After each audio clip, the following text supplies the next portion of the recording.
Hello, I'm Mark Shapiro, artistic director or music. Let me start that again. Before you started again, my last. Hello, I'm Mark Shapiro, music director of the Cecilia Chorus of New York, and I am with somebody I know as Carrie Mallonee, but whose screen name is? Caroline Mallonee. Caroline Mallonee, who is a wonderful composer, who has a piece coming up for us with the Cecilia Chorus. Tell us the name of the piece, Carrie. It's called With Streaks of Light. So let's start there with Streaks of Light. How did you come to the title? Well, the commission was for a piece with words by Shakespeare. And so These are Shakespeare's words. I had collected lots of different texts, and then I wanted to choose his words for the title, and I wanted to choose something that sort of gave a sense of what the piece was going to be about. And so this comes from actually the very first movement of the piece, and it's With Streaks of Light. Beautiful. It's a very beautiful image. So as you mentioned, this was a Shakespeare project, and I really love how this came about. So you and I have known each other a very, very long time. We'll talk about that shortly, but you had sent me years ago, you've been sending me your Shakespeare settings over the years, and I've had them in my library. Beautiful, I've wanted to do them. And then when this came out, I think I posted someplace that I was looking for Shakespeare ideas. I think you piped up, which was great. And then I realized, of course, I have these. And then we got in touch, and maybe I suggested to you, I wonder if you would think of sort of using the existing music and writing new music and creating a whole cantata based on existing work plus new work, which I think, you know, in our environmentally conscious times, that's a great way to make use of existing materials in a really creative way. Was that a process that you enjoyed? Absolutely, yeah. I mean, from the very beginning, I'm grateful to Facebook because you put this post on Facebook, and I was like, hey, I have a lot of Shakespeare. And then to have it turn into this much bigger project was just so exciting. And, you know, some of these pieces have been performed before, but many of them haven't. And now I've written a whole lot more for the premiere in May. Yeah. And it was just so fun to stitch it all together. Yeah. And so we should mention the piece is about how long, do you think? I think it's probably half an hour. It's probably half a concert. Yeah. Yeah, that's really massive. So that's really wonderful. And it's for, I think I can say, and you can correct me, it's for chorus. And you and I talked a bit about what kind of instrumental accompaniment we would both like. And we took into account the acoustic that the concert will take place in, which is the Church of St. Francis Xavier in Chelsea, in Manhattan. And I should mention the date as well, which is May 25th, which is a Wednesday, and the concert is at 7:30 p.m. So everybody mark your calendar. So we thought a lot about instrumentation, and where we landed was violin, bass clarinet, and harp. What is it about that combination? And there's also a tenor solo I can mention. What is it about the combination of the instruments that worked for you? Well, there are three of my favorites. So I felt very lucky to get to choose them. The bass clarinet I've just loved for years. It has such a range. I mean, it can be so low and it can really go very high, and it can be so percussive with slap tongues and staccatos, but then it has just the ability to have the longest, most gorgeous melody. And so I am always excited to include bass clarinet. I grew up playing the violin. What did you say? Bass clarinet is always welcome at any party I would like to throw. It's just the best sound. Yeah. Best. Yeah. But I grew up playing the violin, and so I think a lot of my musical ideas come from that instrument, and I still write music on my violin. And so I love a soaring violin line, and I also love all the little sounds a violin can make. So I was really excited about that one too. And then the harp is an amazing instrument. It's so versatile, and it just fills out the harmony in a way that is, I don't know, just, I mean, it's better than a piano in a way, because you don't take it for granted when it plays the way that I think our culture really takes the piano for granted. Yeah. So I am absolutely thrilled to be putting these three instruments together with choir. It's just gonna sound so good. Yeah, I think it really is. It's interesting what you say about the harp, because I'm often finding that I need to sort of advocate for it, just as a conductor, because people are sort of saying, oh, just use a keyboard or something. But the presence, the acoustic presence of the harp in the space is something that gives me goosebumps every time I hear it. Yeah. It's such a great sound. So you also, I think, do quite a bit of singing yourself, and you long have, right? Tell us about your world as a singer. Well, these days I sing in two groups. I live in Buffalo, New York, and one is a group of 12. And so we sing a lot of early music and recent music and wonderful things, and one or two people on a part. And so that's really fun. Oh, you broke up for a minute. For 10 years, I've been singing with the Palace Chamber Choir, which is a 24 voice choir. And again, we sing wonderful music, and it's not a very big group. But Say the name again. Always a joy. Sorry, you broke up. Sorry, the first group is called Harmonia Chamber Singers. And then the second group is the Vocalis Chamber Choir. And they're both in Buffalo. They are. Yeah. Okay. But before I moved here, I sang with Cantori New York, and that's how we know each other. That's right, which is another group that I conduct. And how long was that? How long have you lived in Buffalo? I've been here for 12 years. The time does pass, right? Yeah. And you remain very active as a composer. So one thing that I do know, but I actually don't know the outcome, you had a very wonderful commission from New York Philharmonic, I think, that COVID kind of tripped up. But what has happened with that? And tell us about the project. So that was part of Project 19, where they commissioned 19 women to celebrate the centennial of women getting the vote in the United States. Yeah. And some of those premieres have happened, and some are yet to happen, and mine is yet to be written. So it's been very nice to have that on my plate, but I don't have a date yet. I think next year or the year after. But they will definitely do it. Yes, they've committed to doing it. So that's Yay, great. That's great. And how did they find you? How did that come about? I don't know. They called me up. It was amazing. The New York Philharmonic called you up and said, hello, is this Carrie Mallonee? They did. How did that feel? It felt great. They had done a piece of mine on their Contact concert series, their new music series at National Sawdust a few years back. So I think that might have been part of it. You were on the radar, yeah. Yeah. So, and to be clear, this piece is not for the full orchestra. It'll be on their new music series, and for not everyone. But there'll be bass clarinet and harp. If I get to choose, there will definitely be bass clarinet and harp. So. Yeah, we'll find out. Yeah. So, and tell us a bit about your other composing activity in recent years. Well, since moving to Buffalo, I've become the composer in residence with the Buffalo Chamber Players. And that has been a wonderful relationship, because I now have an audience that has heard my music, on every season for the last 8 seasons or something. And so now I sort of know who I'm writing for in terms of like the performers. I'm friends with them and I've worked with them before, but then also I have this audience that knows me and knows my music and wants to hear new pieces and can relate new work to old work. And it's been it's sort of fantastic as a composer to have the relationship with the players and with the audience. That's so unusual. I'm thinking of Haydn and Esterhazy. It's I can't think of too many analogous things in today's world.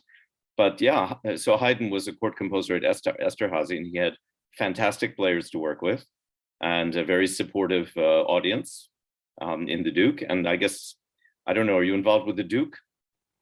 No, I don't think there's a Duke in Buffalo. The Duke of Buffalo, but yeah. But still, that's such a wonderful residency. And do you think that has influenced your artistic process as a composer? Probably.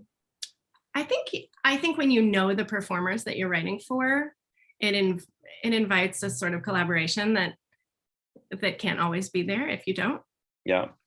Do you think it allows you to try things you might not otherwise try? Does it give you a little more freedom to take risks? Maybe. I don't know. Yeah. I will say architecturally, it's also been very nice to know the spaces for which I'm composing. And I feel like I've been writing more spatial music because of that. And I've sort of been writing to the acoustic of the performance venues. And that's been really interesting too. I love that.